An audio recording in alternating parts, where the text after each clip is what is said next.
roll up my sleeves because that's how I get in the zone when I want to talk to my friends and you guys.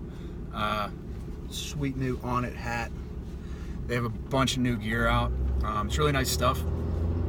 I actually recommend some of the lady stuff a little more than any of the guys stuff. Yessie loves it. I've given it to some of the girls at the gym. It's really comfortable. It's cool stuff. Like I said, they revamped it. It's nice. I'm headed into work, and I thought over the last few days I've had some conversations with a couple of my employees just about goal setting and kind of, are we doing those things to get towards those goals? Both, holding me accountable and me trying to hold them accountable.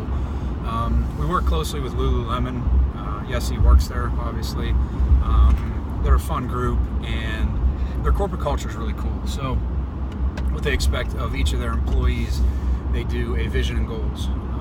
And basically what that means is, I'm going to butcher it a little bit because we've only gone through it once, but long story short, you come up with a 10-year goal. So in 10 years, write down your age.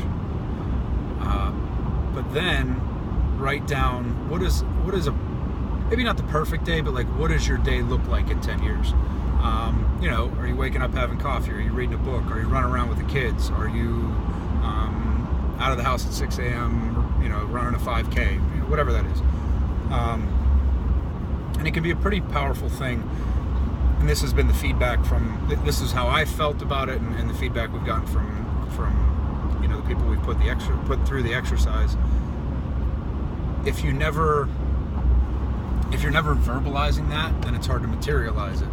If you're not, if you don't have a direction, how are you going to get there? I mean, it sounds so dumb and so simple, but like, if I'm leaving my house and I plan to go to Las Vegas and I'm driving, how the fuck am I going to get there? If I haven't made the plans or made the sacrifices or made the have the resources to get there, how am I going to do it? So, if in 10 years I expect to be, a perfect day for me is I'm at my lake house in Austin, Texas, having a cup of coffee with Yessie, and the dogs are running around, and we're headed to do yoga that morning, and then I'm benching later that night, whatever that looks like, and I'm still kind of working through that for myself. But what you do after that 10 years, and to kind of backtrack a little bit, Allison gave me some feedback. She said it's really hard, and I think we actually probably, maybe the hardest part is kind of removing some of those filters as to getting there. So, example, one of the employees at Lulu, Libby wanted to be a writer, and she did her 1 year, 5 year, 10 year goals, and she started to notice that her goal of writing was kind of slipping through the cracks. She was taking care of the kids and then having 5 or 10 minutes herself to run away and do some writing, and she wasn't making it a priority. And by doing that exercise, she started to realize that. And a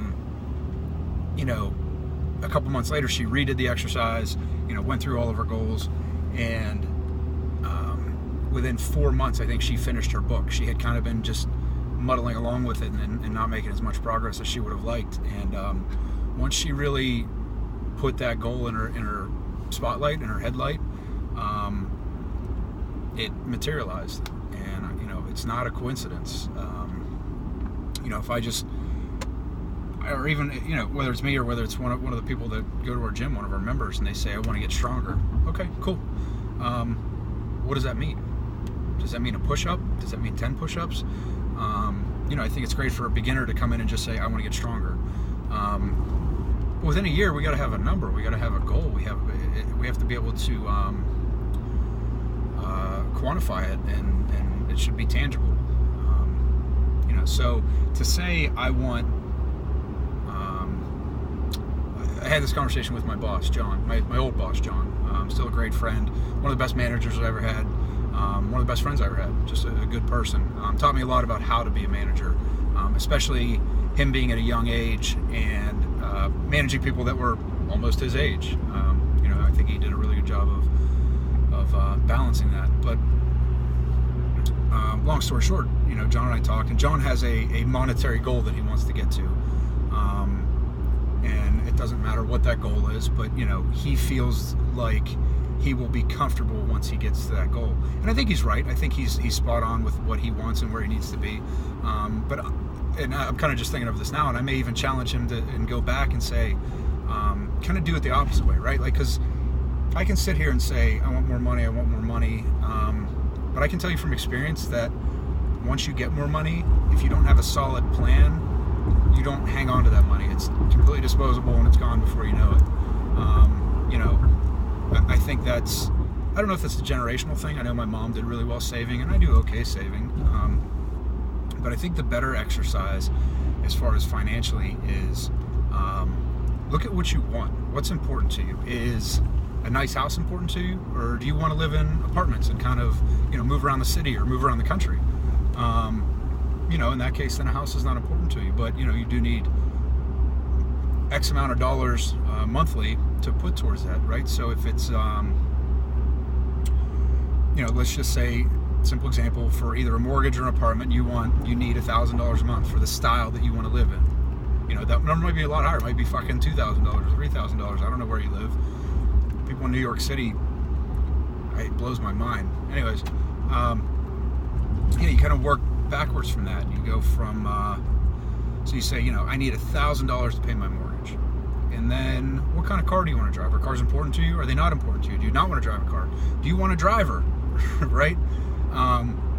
So that might be, you might lease a car and you might pay $150 a month, or you might buy a car and that's $500 a month, or you might have a fucking limo driver for $1,000 a month. I don't know. So, okay, now we have our mortgage and our vehicle, our transportation. What else is important to you? Is going out for dinner important? Is training important, right? How much money do you spend on, spend around your training, or how much money do you spend around friends and family, going out? Any number of things. Clothes, women, clothes, yesy.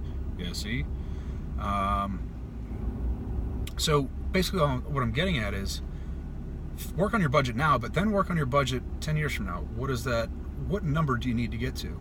Because I can tell you that if you don't do that, when the money starts to come in and, hopefully, and you're doing well and life is good, you'll just constantly want more and more and more. I think that's the majority of us. That's definitely not everybody. Everybody, there are a handful, I would say it's a minority of people that do well, just realize what they're comfortable with and stay there. A lot of people that are athletes or are driven, they're, more and more and more, right? That's what we do. I squat a PR. Well, what's next? I want another fucking PR. It's just the way it is. So, you get that raise, you get that bonus, whatever. What's next? Well, the next raise or the next bonus is what we're working towards. So, my point being, figure out what you need to be comfortable. And then once you get there, if you're not, then we messed up somewhere along the way. But to me, it could be a helpful exercise in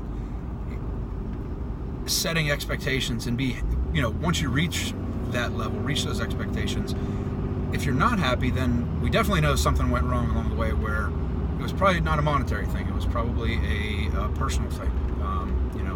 And growth and development on the personal side is, to me, one of the most important things. So,